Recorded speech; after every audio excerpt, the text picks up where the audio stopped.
सबसे पहली बात, वो लाइव आ रहे हैं, लाइव आकर पहले उन पर कोई क्रिमिनल केस नहीं था, वो कोई आतंकवादी नहीं था, ना ही कोई लुटेरे थे। कहा जा रहा है कि सामाजिक हाँ, थे। मैं बताता हूँ, पहले से ही आप देखकर चलिएगा। आतंकवादी की भी अगर हम बात करें, माफ कीजिएगा यहाँ पे मैं रुक रही हूँ, तो हमारे देश में कसाब जैसे आतंकवादी को भी प्रॉपर मौका दिया गया, उसको भी जेल में रखा गया, उसको भी डायरेक्ट गोली चलाकर मारा नहीं गया। नमस्कार, आप देख रहे हैं एक न्यूज 24 और मैं हूँ स्वाति आपके साथ। 17 जून को भोजपुर जिले के शाहपुर थाना क्षेत्र के अंतर्गत बिलौटी गांव में जो घटना हुई, उसके बाद अब पूरे देश भर में उसकी चर्चा हो रही है। हुआ ये था कि वहां के रहने वाले बिलौटी गांव के जो भरत भूषण तिवारी थे, पुलिस एनकाउंटर में उनकी डेथ हो जाती है और उसके बाद बिहार की ही नहीं बल्कि पूरे देश स्तर पर सियासत गर्मा जाती है।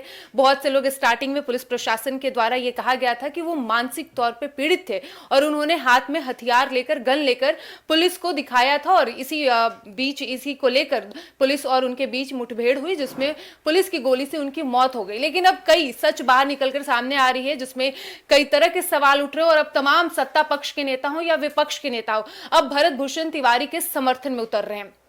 आपको बता दें कि इससे पहले बिहार सरकार और खास करके सीएम सम्राट चौधरी ने भी इस पर बयान दिया था, लेकिन अब खुद सीएम ने अपना बयान कवर अप किया। उन्होंने कहा है कि अब इस पूरे मामले की निष्पक्षता से जांच होनी चाहिए और जो भी इस पे दोषी पाया जाएगा उसके खिलाफ सख्त कार्रवाई होगी। और आज इसी विषय पर हम चर्चा करेंगे। हमारे दो सहयोगी नंदन और अनीश हमारे साथ मौजूद है और हम मुद्दा हमारा आज का ये है कि क्या जो एनकाउंटर हुआ ये वाकई फर्जी एनकाउंटर था या फिर पुलिस प्रशासन जो कह रही है, पुलिस प्रशासन का पक्ष सही है या फिर जो लोग आरोप लगा रहे हैं पुलिस प्रशासन पर, क्योंकि जो मृतक के परिजन हैं, उनकी मां है, उन्होंने भी ये कहा कि ये फर्जी एनकाउंटर है, उनका बेटा हथियार डाल दिया था, इसके बावजूद पुलिस ने गोली चलाई और उनकी मौत हो गई। सबसे पहले नंदन, आप बताइए कि ये जो पूरा मामला है, क्या पुलिस प्रशासन इस पूरे मामले पे सही है? क्योंकि अगर सही होती तो फिर बहुत सारे पुलिस अफसर को सस्पेंड नहीं किया जाता, क्योंकि पुलिस का कहना है कि वो मानसिक रूप से पीड़ित थे और हथियार लिए हुए थे और पुलिस को डरा धमका रहे थे और इसी की वजह से पुलिस ने गोली चलाई। दूसरी ओर अब ये कहा जा रहा है कि ये फर्जी पूरी तरह ये एनकाउंटर पूरी तरह फर्जी है। देखिए स्वाति जी, अगर आपने जिस तरीके से कहा कि पुलिस ने ये दावा किया था कि वो मानसिक विक्षिप्त थे, तो उसकी मैं एक पुष्टि कर दूं कि जो भोजपुर पुलिस है उसने 2 बार ये नोटिस जारी किया था। पहले नोटिस में उन्होंने ये लिखा था कि वो मानसिक रोगी हैं और दूसरे नोटिस में उन्होंने जिक्र बदलकर ये कर दिया था कि जो एनकाउंटर हुआ उसका असली कारण ये था कि जो पुलिस को गोलियां चलाई गई थी इनके द्वारा, बाद में पुलिस ने गोलियां चलाई और तब जाकर उसी मुठभेड़ में उनकी जान गई।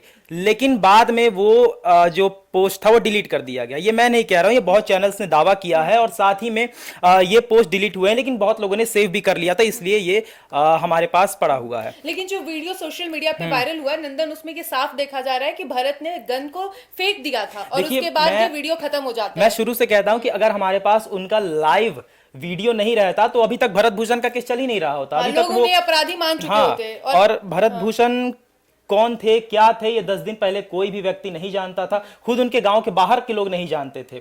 लेकिन उस व्यक्ति का इतिहास बहुत पुराना है। अगर हम बात करें शुरुआत से, क्योंकि आएंगे इस पे आएंगे, उससे पहले अनीश आप ये बताइए क्या आप इस पूरे मामले को कैसे देख रहे हैं? अचानक जो 17 जून का ये मामला है और अब हमारे जो सत्ता पक्ष में बैठे हो या विपक्ष के नेता हो, अब वो सक्रिय हो रहे हैं और उन्हें ये लग रहा है कि जो भरत भूषण तिवारी के साथ जो हुआ है भोजपुर में वो गलत हुआ है। देखिए, अगर ये फेक एनकाउंटर है तो इसकी जांच होनी चाहिए। सीएम सम्राट चौधरी ने ये बात कह दिया। चलिए दूसरी बात करते हैं कि भोजपुर के शाहपुर में जिस तरीके से भरत तिवारी का एनकाउंटर हो जाता है, देखिए जो स्थानीय लोग हैं वो ये गवाह दे रहे हैं कि देखिए 17 तारीख को क्या हुआ था कि अचानक 7 से 8 गाड़ी की जीप आती है पुलिस की और उसमें अचानक से भरत तिवारी वहां दिखाई देते हैं और उसके बाद होता क्या है कि लोग भौचक्का रह जाते हैं आसपास देख के कि हो क्या रहा है, कि ये पुलिस आ रही है, फिर जो भूषण जी हैं, भरत तिवारी जो है, माफ कीजिए भरत तिवारी है, वो आ रहे हैं वहां पे, वो भी मौजूद है वहां पे। तो उसके बाद होता क्या है कि धीरे धीरे पुलिस जो है 20 फायरिंग करती है। उसके बाद देखा जाता है कि जो भरत तिवारी है वो भी 2 से 3 फायरिंग करते हैं वहां पे, 2 आसमान में करते हैं, एक नीचे फायरिंग करते हैं जमीन पे। तो होता क्या, उन लोगों को समझ में कुछ नहीं आता है, गांव के लोग जो गवाह थे वहां ये कह रहे हैं। तो धीरे धीरे जब पुलिस उनको पीछा करती है, भगाते दूर ले जाती है, तो वो सरेंडर बोल देते हैं।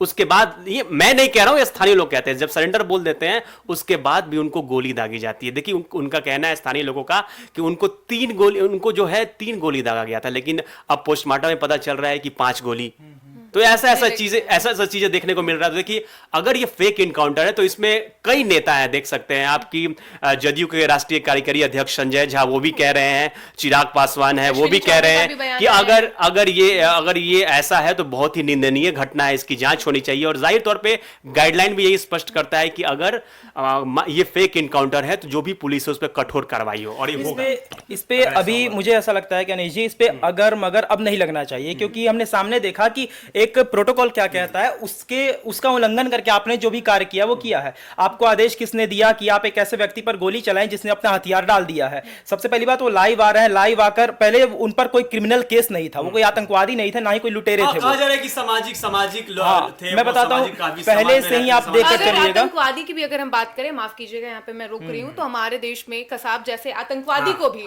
प्रॉपर मौका दिया गया, उसको भी जेल में रखा गया, उसको भी डायरेक्ट गोली चलाकर मारा नहीं गया। मैं स्वाति जी यही कह रहा हूं कि सामने अगर कोई व्यक्ति खड़ा है, आपके नजर में वो गुनहगार भी, आपके नजर में चाहे वो व्यक्ति आतंकवादी ही क्यों ना हो, उस पे एनएसए ही क्यों ना लगा हो, गद्दार ही क्यों ना हो, देशद्रोही क्यों ना हो, अगर उसने हथियार डाला है, वो आत्मसमर्पण फूलन देवी जैसे लोगों ने किया था, आपने उन्हें तो नहीं मारा। अगर ये व्यक्ति आत्मसमर्पण कर रहा है तो आप इसे किस हक से मार रहे हैं? जैसा अनिश जी ने कहा कि रिपोर्ट्स में ये आई थी कि 3 गोलियां लगी है, 2 पैरों में, जांघों में लगी है, जो भी उन्होंने कहा था, लेकिन बाद में उनकी बहनों ने भी खुलासा किया, स्थानीय लोग जिन्होंने अपनी आंखों से देखा था उन्होंने भी कहा कि 5 गोलियां लगी है। उसमें भी ये हाफ इनकाउंटर वो होता है जो आपके पैर में गोली मारी जाती है कि आपके जान को क्षति ना पहुंचे और वो इलाज के दौरान ठीक हो जाए। मगर आपने जो गोली मारी वो जांघों में मारी, उसके बाद कमर के नीचे, मैं बता नहीं सकता, आप देख सकते हैं वहां पर गोली मारी गई। उसके बाद उनकी मां का एक आध वीडियो भी था जहां उन्होंने कहा कि उनके बेटे को जहर दिया गया था क्योंकि उनका शरीर काला पड़ा हुआ था। यानी इतनी चीजें, हाँ, इतनी चीजें अगर हो रही है तो इसके पीछे हम क्या कहें, क्योंकि बाकी लोग तो प्री प्लान ही कहेंगे। बाकी सबसे बड़ी बात है सम्राट चौधरी जी के लिए, सबसे बड़ी बात यह है कि उनके पार्टी के लोग ही उनके इस एक्शन के खिलाफ है और ये बात उन्हें कहीं ना कहीं यहाँ पे एक सवाल ये है, सम्राट चौधरी का इस घटना पे पहले बयान आता है, उन्होंने भी भरत तिवारी को पहले मानसिक तौर पे पीड़ित कहते हैं। अब ये सवाल यही कि आखिर सीएम तक मिस इन्फॉर्मेशन कौन फैला रहा है, और बाद में खुद सीएम आके ये पोस्ट करते हैं सोशल मीडिया पर कि जो हुआ है घटना उसकी निष्पक्षता से जांच होनी चाहिए। अरे भाई, मानसिक पीड़ित थे तो आप तब तो और नहीं आपको मारना चाहिए था। जब वो मानसिक पीड़ित थे तो आप उनको पकड़ते, जो बैठकर 16 या 16 जून की बात है, जब बैठकर 4-4 घंटे पुलिस ने उनके घर में बात की थी, तब आप किसी तरीके से बंदूक ले सकते थे। अगर वो मानसिक पीड़ित थे तो आपको बंदूक और लेना चाहिए था, क्योंकि कोई पागल व्यक्ति क्या पता अपने परिवार पर ही गोली चला दे, तो आपको बंदूक लेना चाहिए था उनसे। यहाँ पे अनिश ये बताइए कि आखिर पुलिस प्रशासन को ये कहां से उनको ये मतलब उनको ये कहा गया है कि आप इस तरीके से एक्शन, मतलब उनको ये कौन दिया ऑर्डर कि आप सीधा जाके किसी को, अगर किसी ने सरेंडर कर दिया है अपनी गन, उसने आत्मसमर्पण करके अपनी गन को उसने फेंक दिया, इसके बावजूद अगर पुलिस की ओर से गोली चलाई गई तो कहीं ना कहीं पुलिस को तो ऊपर जो बैठे हैं नेता हो या फिर बड़े अधिकारी, उन्होंने ऑर्डर दिया होगा तभी पुलिस ने। देखिए, सम्राट चौधरी माइक पे अनाउंस भी करते हैं कि बिहार पुलिस को खुली छूट है, 48 घंटे के अंदर पुलिस उसको खोज निकालेगी।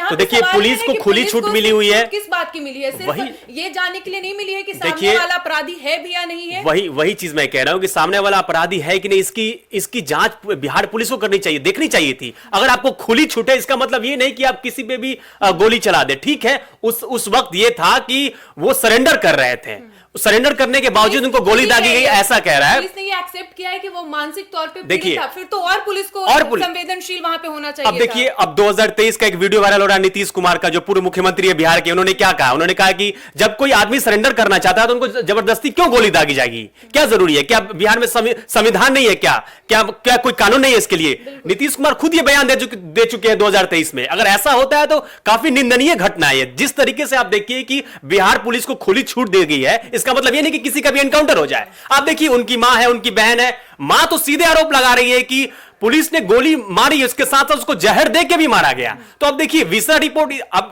अब उनका अंतिम संस्कार हो गया, तो विसरा रिपोर्ट कैसे आएगा? कैसे पता चलेगा कि आखिर जहर दे के उनकी मौत हुई है? तो ये सब जांच होने की, देखिए हाँ, बोलिए। देखिए, ये जांच जो है सीआईडी को जानी चाहिए। ठीक है, सम्राट चौधरी लगातार कह रहे हैं इसकी जांच होनी चाहिए, लेकिन देखिए होता क्या है कि सिस्टम बहुत करप्ट है। बिहार की बात करें, पूरे देश की बात करें, कोई भी चीज, अभी देखिए सुशांत सिंह राजपूत के मामले में अभी तक ये पता नहीं चल पाया कि उनकी मौत कैसे हुई थी। ये रस्मी मौत थी, बिहार की बात कर रहे हैं। और भरत भूषण तिवारी का भी जो मैटर था वो कहीं ना कहीं दबा दिया जाता, अगर उनके पुराने वीडियोस बाहर नहीं आते और पता नहीं चलता कि वो एक सामाजिक व्यक्ति थे जो लोगों के लिए हमेशा खड़े रहते थे और अपने क्षमता से आगे बढ़ के वो जन सेवा में लगे रहते थे। बिल्कुल वही चीज चीज नहीं कर रहा हूं, जन सेवा में लगे रहते थे, जो भी कुछ हुआ घटना हुआ, लेकिन अगर आत्मरक्षा में ठीक है, वहां पे पुलिस अपने आत्मरक्षा में गोली चलाना तो उनको पैर कमर के नीचे गोली चलाना होता है। वीडियो में ये साफ देखा जा रहा है कि उन्होंने पहले सरेंडर कर दिया, अपने गन तक उन्होंने फेंक दिया है। बिल्कुल, अगर ऐसा वीडियो आया है स्पष्ट तरीके से इसकी जांच होनी चाहिए, निष्पक्ष जांच होनी चाहिए जब अगर ऐसा घटना हुआ है तो।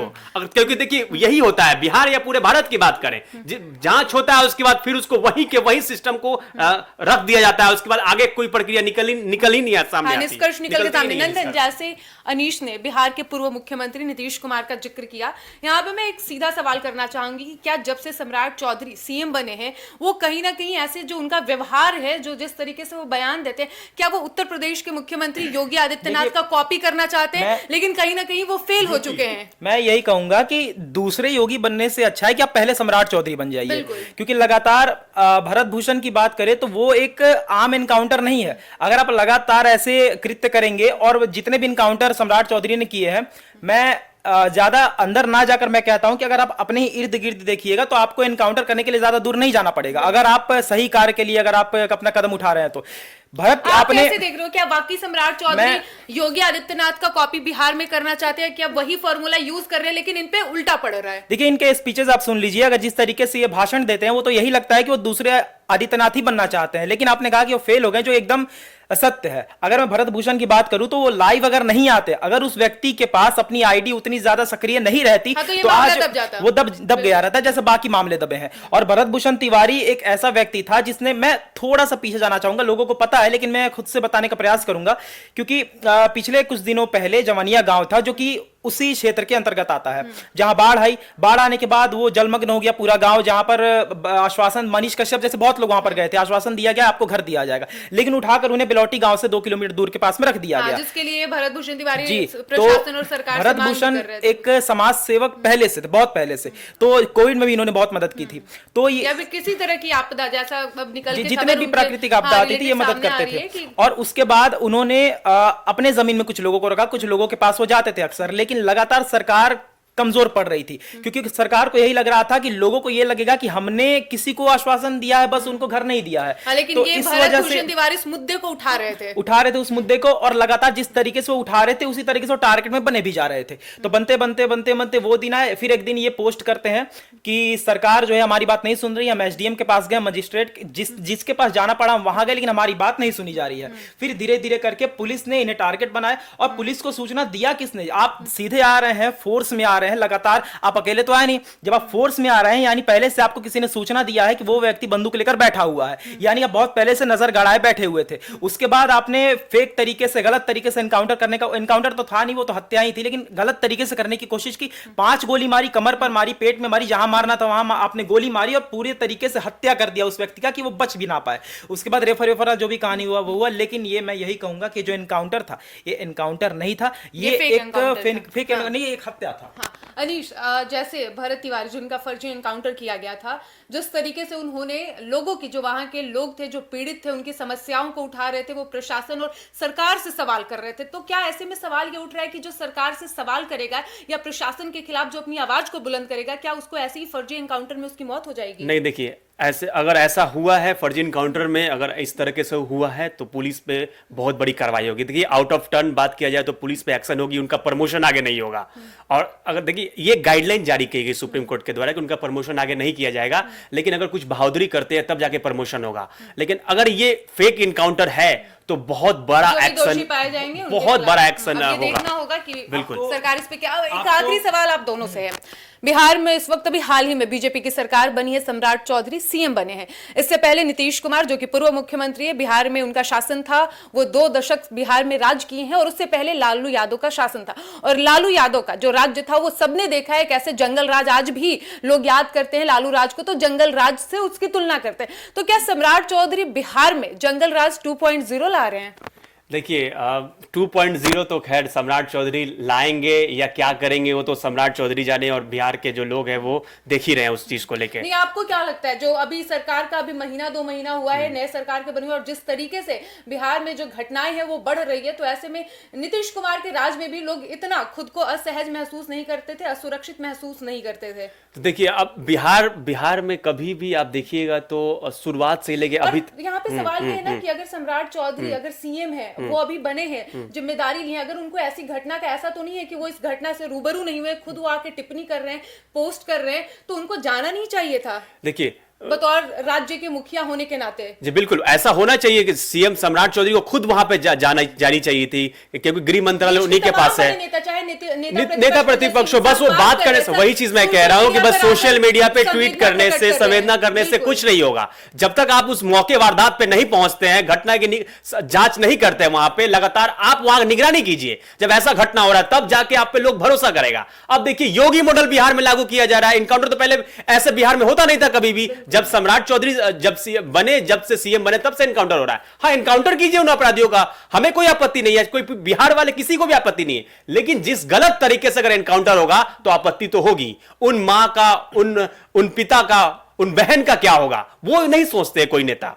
बस ये फेक एनकाउंटर, अगर किसी नेता के साथ ऐसा घटना घट जाए तो बहुत बड़ी बात हो जाएगी, लेकिन अगर किसी आम आदमी के साथ ऐसा हो जाए तो कोई बात ही नहीं होती, कोई आवाज ही नहीं उठाता। जाति से भी इसको जोड़ रहे हैं कि अगर ये उच्च जाति के नहीं होते तो शायद इनके मुद्दा को और गंभीरता पूर्वक उठाया जाता। तो कहीं ना कहीं ये ब्राह्मण समाज से आते हैं, तो कहीं ना कहीं नेता भी अब बहुत सोच समझ के, बहुत जब ये मामला ठंडा होने लगा, तब जब इसको उनके वीडियो को लेकर जब लोगों ने इसके वीडियो वायरल हुए, मुद्दा सामने आया, लोगों ने आवाज उठाया। नेता किसी ने आवाज नहीं उठाया भरत तिवारी के लिए, बिहार की जनता ने आवाज उठाई, जितने भी स्थानीय लोग थे जिसका उन्होंने मदद किया था, तब जाके हमारे राज्य के नेता एक्टिव हुए। सबसे बड़ी बात, सम्राट चौधरी को यह नहीं भूलना चाहिए कि वो जनप्रतिनिधि नहीं है, उन्हें जनता ने वोट देकर नहीं बनाया है, वो सीएम बने हैं क्योंकि नीतीश कुमार ने अपनी गद्दी छोड़ी थी। दूसरी बात अगर लेकर चले तो आपको पता होगा, आप लोगों को पता होगा कि कुछ समय पहले की बात है, 2018 या 19 की, हैदराबाद में ही एक डॉक्टर, प्रियंका रेड्डी नाम की डॉक्टर का बलात्कार हुआ था, गैंग रेप हुआ था, जिसने पुलिस, फिर जितने गैंग रेप करने वाले लोग थे उनको वहां की पुलिस ने एनकाउंटर करके मार दिया। उसके बाद जितने पुलिस ने उन्हें मारा था उन सबको सस्पेंड किया गया और आज तक सजा काट रहे हैं। तो एक बलात्कारी को गोली मारने वाले पुलिस तक जब सजा काट सकते हैं, तो यहां पर एक निर्दोष व्यक्ति जिसने कभी किसी का हत्या नहीं किया है, उसके मर्डर करने के लिए आप क्या सजा देंगे, ये देखना दिलचस्प होगा कि बिहार सरकार इस पर क्या एक्शन लेती है। तो जैसा कि आपने सुना, भोजपुर जिले का जो मामला था, 17 जून को भरत तिवारी का फेक एनकाउंटर में उनकी मौत होती है, और कहीं ना कहीं ये मामला शांत होने वाला था, लेकिन जनता ने जिस तरीके से इस मुद्दे को उठाया, अब बिहार की सियासत और देश भर में इस मुद्दे की चर्चा हो रही है। और अब देखना ये होगा कि जो हमारे तमाम बड़े नेता हैं, जो उनके लिए शोक संवेदना प्रकट कर रहे हैं परिवार के प्रति, क्या वो जिस तरीके से निष्पक्षता की मांग कर रहे हैं, क्या वाकई बिहार सरकार इस पूरे मामले को निष्पक्षता से जांच करती है और आने वाले समय में भरत भूषण तिवारी को इंसाफ मिलता है कि नहीं। फिलहाल इस वक्त की खबर में इतना ही, और ऐसे ही तमाम खबरों के लिए बने रहिए हमारे साथ और देखते रहिए एक न्यूज़ 24। धन्यवाद।